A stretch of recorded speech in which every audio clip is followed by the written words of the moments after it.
And let me see if anyone else has joined us. I don't think so, not so far. Hearing none for public comments, are there any member comments that anyone would like to make?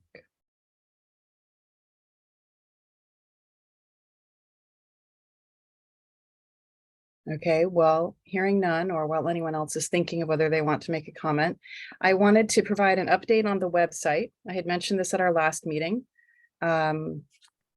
We have been working on revamping the SANDAG website, and that had resulted in some changes to the Conformity Working Group webpage. We are beginning to repopulate that, and so you can, as you probably saw with the agenda, which could be accessed through the website, get to the most recent Conformity Working Group meetings, agendas, and recordings by going to the SANDAG website, going to the tab on the top of programs, and under that you'll find environmental, which will have air quality, and on the air quality page at the bottom of it is the Conformity Working Group sort of record of meetings. Thus far, we only have the meetings that have been relevant in 22 and 23 to the amendment consultation. I don't know if there's interest in this group and having us provide resources going further back. We do have all those resources archived, but there is some question as to how much utility they have and should they actually be on that page, or is it more information that people simply have to navigate through? So if you have thoughts on that, please feel free to email me and let me know. We will continue to populate going forward with meetings as they come, with agendas and recordings. So that is the update on that. Any other member comments? Okay, well, we'll move on to meeting minutes. The meeting minutes were attached to the agenda. If you see anyone who is missing from them or anything you feel is inaccurate, please let me know. I did, again, compile the attendees list from the recording. So I don't think I missed anyone, but please do let me know if I have. So with that, we'll move on to our first agenda item, which is Eric Luther from APCD giving us an update on the 2022 RACs. And Eric, we have your slides if you would like Lauren to advance them. Yeah, that would be great. Okay, perfect. All right, well, please go ahead. All right, well, thank you everyone, and I'm glad to be here. My name's Eric Luther. I'm a kind of a newer supervising air resources specialist here at the San Diego APCD. I'm taking over our planning activities here at the district. So as many of you know, Nick Cormier, who I believe is on now, he's still at APCD, but has moved over to our rural development group.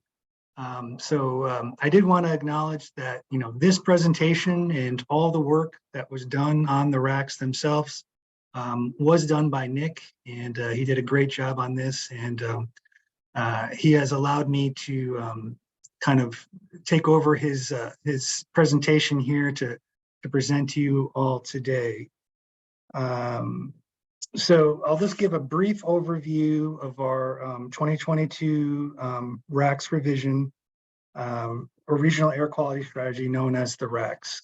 So if we can do next slide, please. So we'll first just take a quick look, refresher on how ozone forms in San Diego County. Ozone pollution forms when common air pollutants emitted by all sources chemically react under the influence of sunlight and heat. This ozone, known as ground level ozone, is harmful to breathe and therefore is regulated as an air pollutant. Children, seniors, people with existing lung disease, and those who spend time outdoors are at an increased risk of health impacts. San Diego County is subject to ozone pollution formation because of its topographic features and warm, sunny climate. This results in the district's high altitude monitoring station in Alpine experiencing higher summertime ozone levels than other areas of the region. Though most of the county is in attainment with existing ozone standards, the region overall is considered a non-attainment area because sources throughout the region contribute to ozone pollution in Alpine. Next slide, please.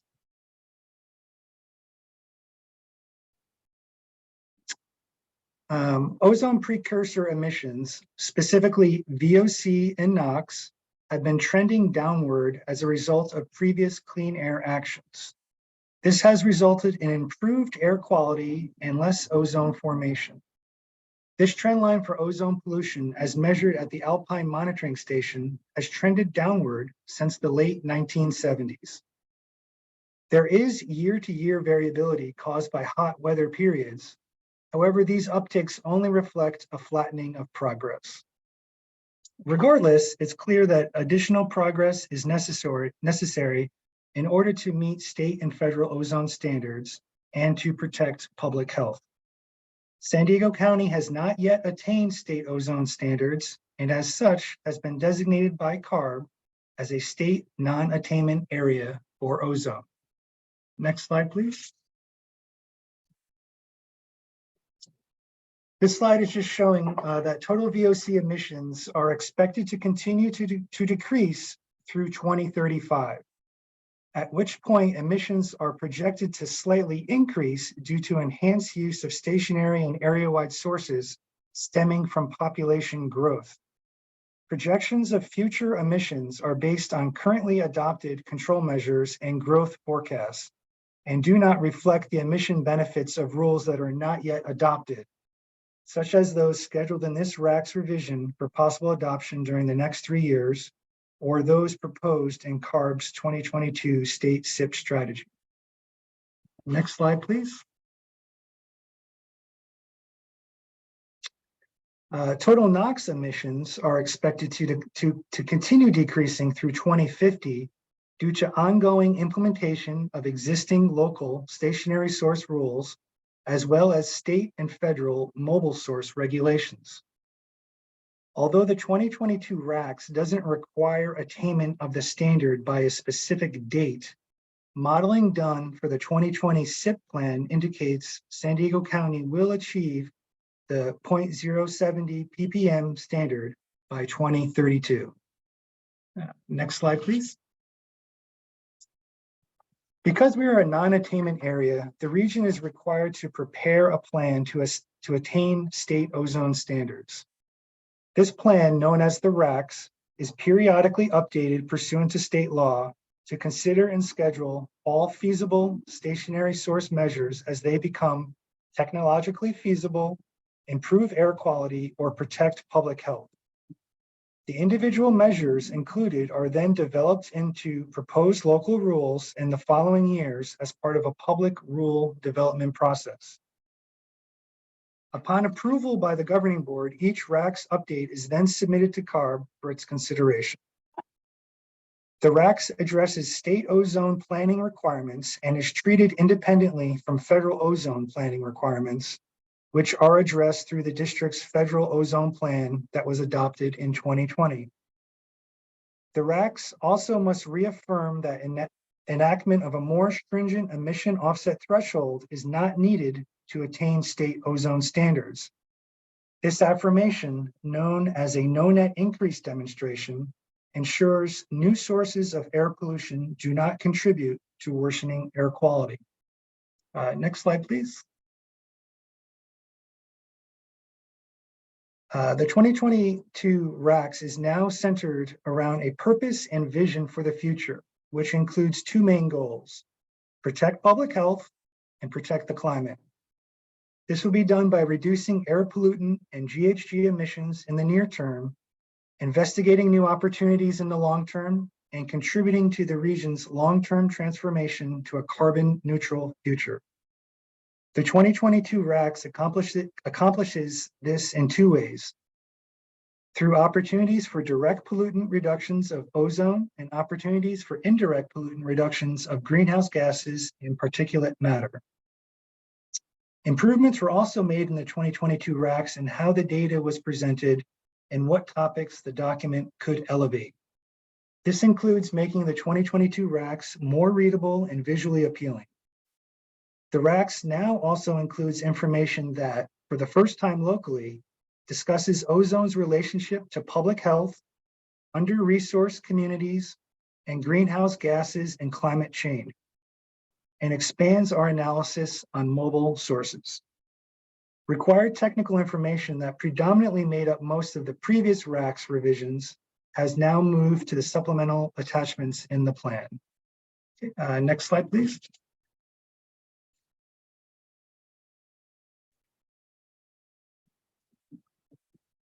So the main section of the 2022 RACS is the proposed schedule to adopt all feasible measures, a critical component of the RACS required by state law. These proposed measures, found in the left column on the screen, will be evaluated over the next 3 years for consideration and potential adoption or amendment if they are found to be feasible. These measures include AB 617 SERP commitments, as well as state or federal mandates that will further reduce NOx and VOC as they co-benefit GHGs and PM. Possible measures that require further study, as shown in the column on the right, need more time to evaluate prior to pursuing or scheduling rule development activity.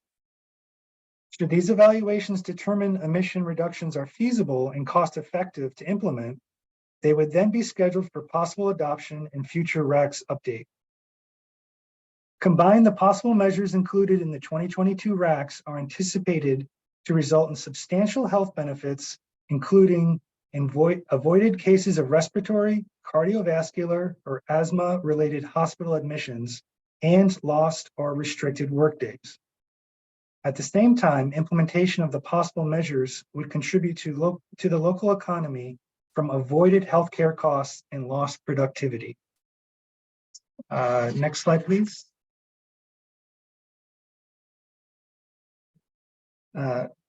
Combined, the possible measures included in the 2022 RACS are anticipated to result in substantial annual health benefits, both region-wide and for our most vulnerable communities. This includes fewer incidences of, lost my place here. Adoption of SERP identified measures such as the possible indirect source rule and restaurant cooking operations will provide additional benefits to the health of the most vulnerable communities in San Diego County, such as the Portside area and the international border. At the same time, avoiding healthcare related costs and lost productive work days would contribute as much as $18.9 million on an annual basis to our local economy. Next slide, please.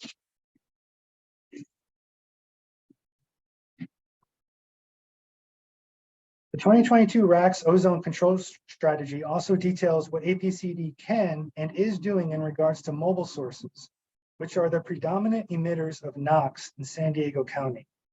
Controlling mobile source emissions falls outside of our regulatory authority. However, the district deploys many incentive programs to achieve direct emission reductions and can further expand on those efforts. These include new and innovative grant programs for electric vehicle charging stations, programs for air monitors and air purifiers, like APCD's nationally recognized PAIR program, and the forthcoming Clean Cars for All program for cleaner vehicle purchases in under-resourced communities. It also includes APCD's potential indirect source strategy, as well as APCD's agreement with CARB to continue enforcing mobile source regulations. APCD will also investigate new opportunities that we could potentially take advantage of, as well as areas in which the district could potentially reduce air pollution in non-traditional ways, but still within our regulatory authority. These efforts balance multiple district priorities, including those envisioned in AB 423, the 2019 legislation that resulted in APCD's becoming an independent agency. Next slide, please.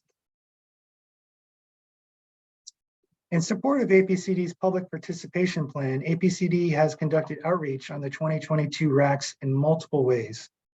APCD held a bilingual kickoff workshop in the fall of 2021 to discuss some initial strategies and concepts being considered in the updated RACS. Feedback was incorporated based on the comments received. As an example, the district received comments from stakeholders recommending the district prioritize mode shift and vehicle miles traveled reductions, and working to reduce suburban sprawl and support transit-oriented development.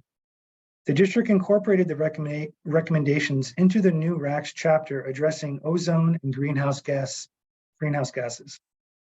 Last fall, staff then conducted a series of public presentations to present the proposed 2022 RACS. This outreach included presentations to the Portside and International Border Steering Committees, SANDAG working groups, as well as another virtual public workshop to receive feedback. Altogether, this outreach touched many different constituencies and communities, including environmental groups, industry, tribal nations, local chambers of commerce, and members of the public located inside and out of under-resourced communities within the county. And so I think this next slide is just basically the end. So that will conclude the presentation for today, and happy to answer any questions that I can, and possibly with an assist from Nick.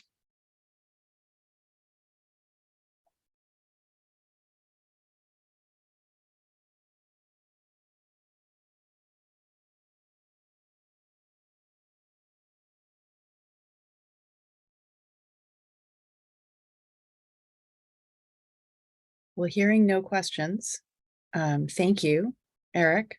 I'm always happy at also to have someone new join.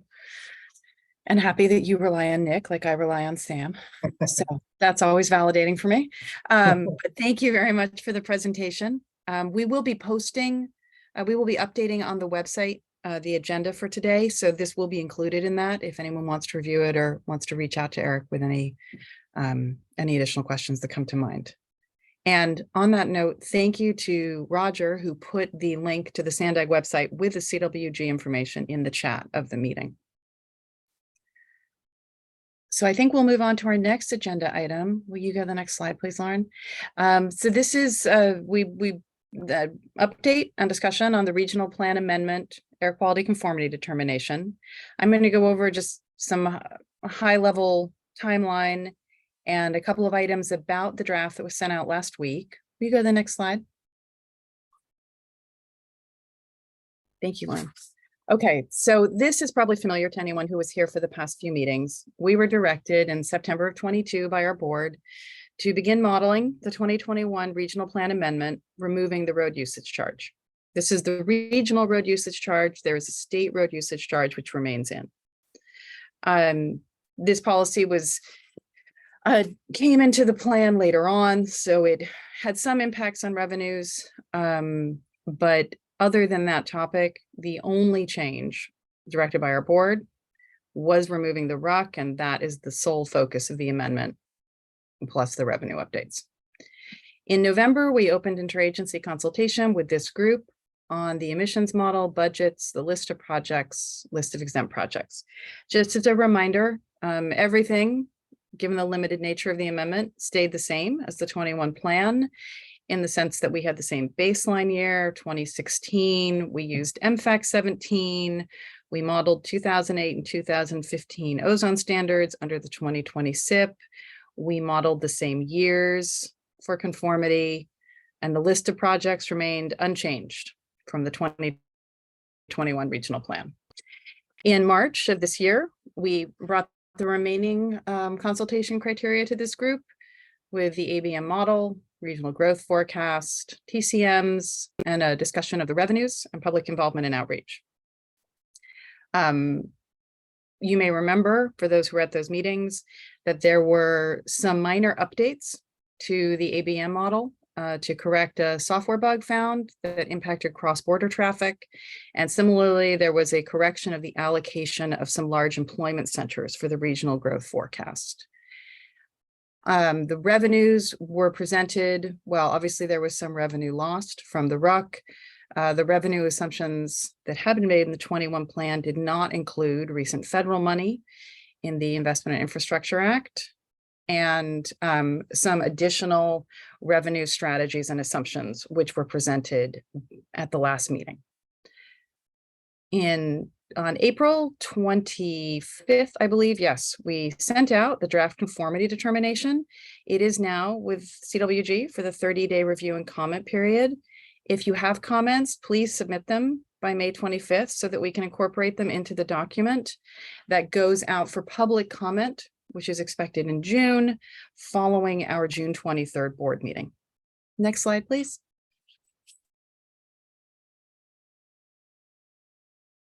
This is a table taken from, I think it's page 27 of the draft conformity determination, which just shows the conformity modeling results.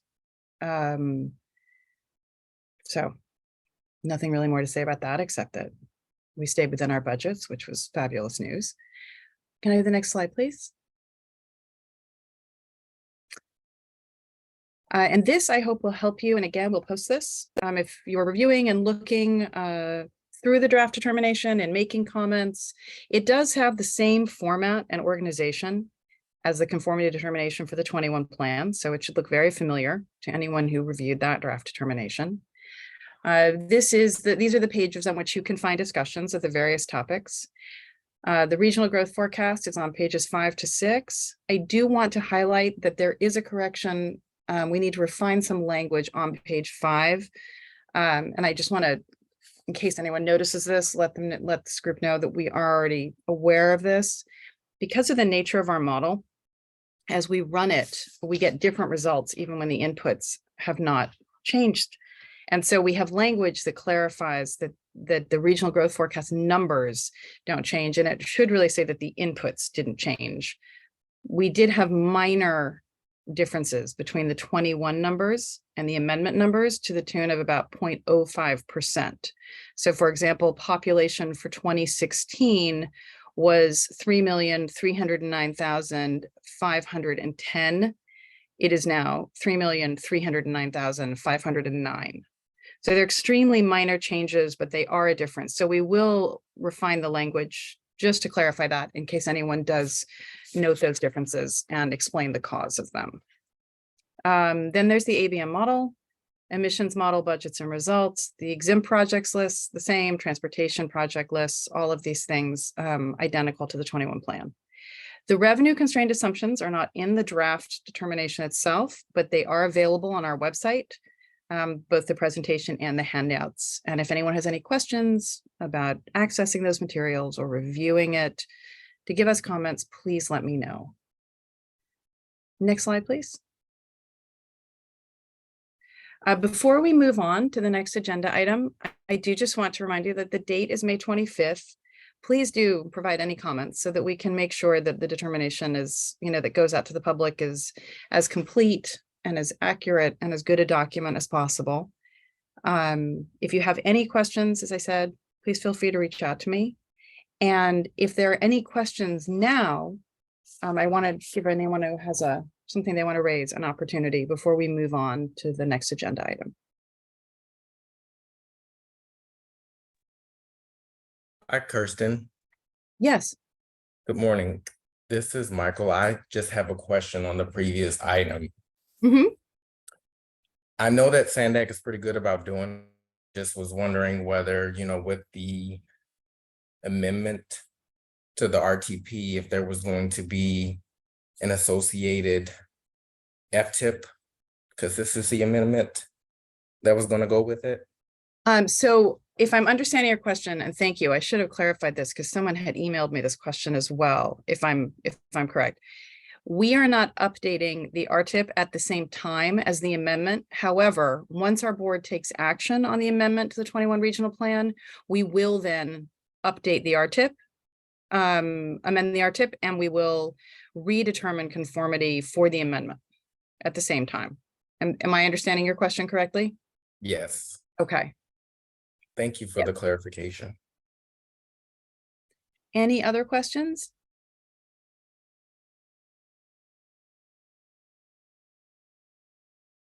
Okay, well, should any questions come to mind, I realize this was just sent out last week. Please feel free to email me and let me know if I can give you any answers or materials or the like. And then the next item we have is Suzanne Martinez from SANDAG with a discussion item. So I will turn it over to her. Good morning, everybody. This is Suzanne Martinez with SANDAG. I'm 8 months new to the agency. I've been working with the financial programming people. And so we got a request from programming headquarters that they would like us to program in the RTIP these NEVI projects. They've also requested that we determine that the NEVI projects are not of air quality concern through our interagency air quality consultation process, and that we document that prior to programming them on the RTIP. So this is why we're bringing it here. I don't know if anybody's unfamiliar with what NEVI is, but it's the National Electric Vehicle Infrastructure Program. It's a new program created under the IJA Transportation Bill. The NEVI funds are to be used to create a nationwide interconnected network of DC fast chargers along national highway systems. And the program is administered by the Caltrans Office of Equity, Sustainability, and Tribal Affairs. So we were given 3 projects to program, and they're up on the screen, which would install direct current fast chargers on I-8, I-15, and I-805. The projects will be posted for solicitation at the end of June, and awards will be made roughly 6 months later. So the specific project locations will be determined after those awards are made. But the reason why we brought it here for you today is in order to get the process started for determining that these projects are not of air quality concern. And we just want some direction on that.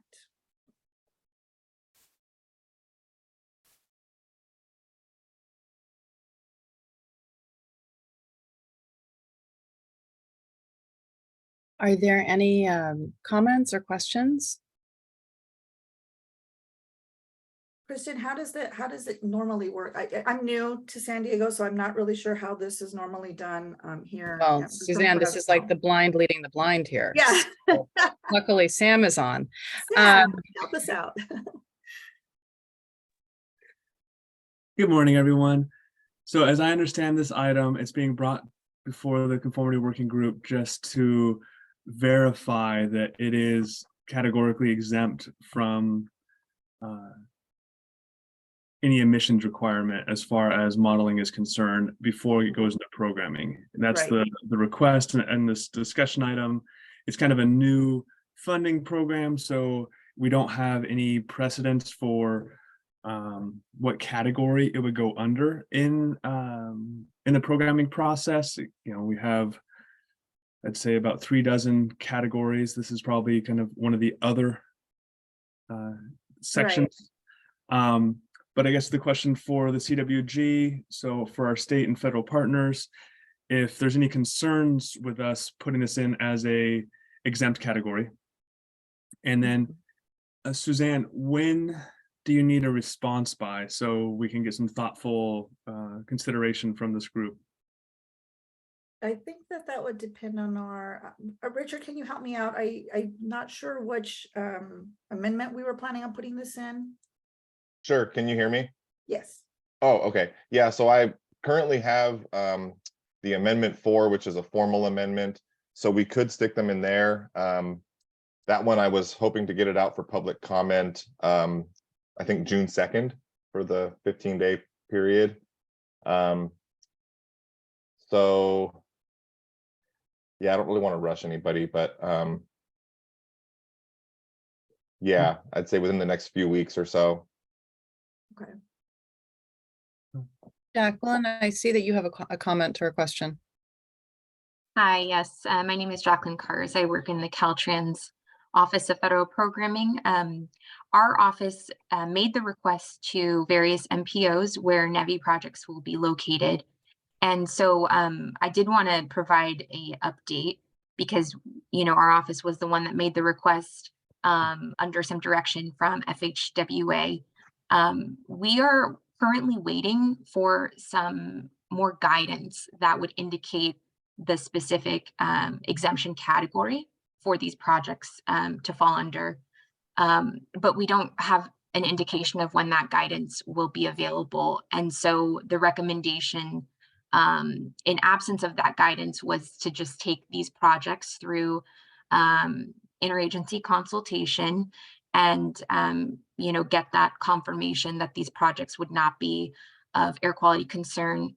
However, in a recent meeting with another MPO's interagency consultation working group, we weren't able to make a decision. I think there was some discussion on EPA's end that they would like to go back to their headquarters and see if these projects can fall under an existing category. So I apologize because we made the request, but now we're still kind of at a standstill with waiting for some additional guidance. But if there are any other comments from EPA or FHWA, we can probably consider those as well here. Yes, Jackie, thank you. This is Michael Morris from Federal Highway Administration. I can weigh in a little bit more information on that. And everything that Jackie said was correct. And I know that we are currently consulting with our headquarters to get an answer on this. And I know that the answer, I would imagine, would come back to us yet. As Jackie had said, I'm working with another NPO in their interagency consultation process that we tabled the item until, we hear back an answer on how, the recommendation would be for us to move forward with, the determination of these projects either being exempt or whether they have to go through the IAC process to be for the projects to be determined not of a project air quality concern. Okay. So it sounds like we're on hold then, at least for a little bit, which would put the programming on hold then. So if that's okay with programming headquarters. Yes. Yeah. Yes. Okay. Yes, we don't want to proceed with programming if we don't have, full concurrence. So apologize for the delay. So then I suppose as far as this group is concerned, we'll just keep the group posted and apprised of the process and the progress with this. Yes, and if I can recommend, so I know that these, conformity working group meetings only happen if they're monthly or, I know they're other than every week, but if we can, if the interagency group, be it, EPA and FHWA and Caltrans are amenable, that if we hear, for example, let's say we hear back, from EPA's headquarters and FHWA headquarters an answer on how we would be able to move forward with this within a week, that we could process that via email, and versus waiting to the next, one of these meetings to make that determination. Okay. Yeah, I'm not sure, Kristen, I'm not sure if there's like an email process for determining that here. I know when I was in Fresno, that's how they used to do it. They used to do it all through email, but I'm not sure if that's the process here. I have not used email, but I have not been doing this that long. I don't know if Sam has insight on that. Yeah, we have used email in the past just on confirming a exempt category. Okay. For a particular project. Perfect. Then that's what we'll do when this comes up and we get a straight answer. We'll send out an email confirming the. Okay, and then we will work with Caltrans to coordinate that if the, when the answer comes, if it comes before the, the next group, and we'll be in touch on it. Perfect. Thank you. Sounds good. Thank you. Sounds good. Thank you. And Suzanne and I can also follow up if it is appropriate timing for the next CWG meeting or for an update, just to be sure that everyone is aware of what email conversations have transpired. Sounds good. Thank you. Next slide, please, Lauren. So on that note, our next meeting is currently scheduled for June 7th at 10:30. I don't know if anyone has any final comments or questions before we adjourn. I'll put in one last plug for sending comments on the conformity determination by May 25th so that we can have as robust a document as possible. And again, if anyone has any questions, please feel free to reach out to me and we will upload hopefully we'll see this updated presentation and agenda and recording on our website shortly. Thank you so much, everyone. I appreciate your coming today. Thanks, Kirsten. Thank you. Thank you. Thank you. Thank you. Thank you. Thanks here too. Bye-bye. Okay, and I will stop recording now. Perfect.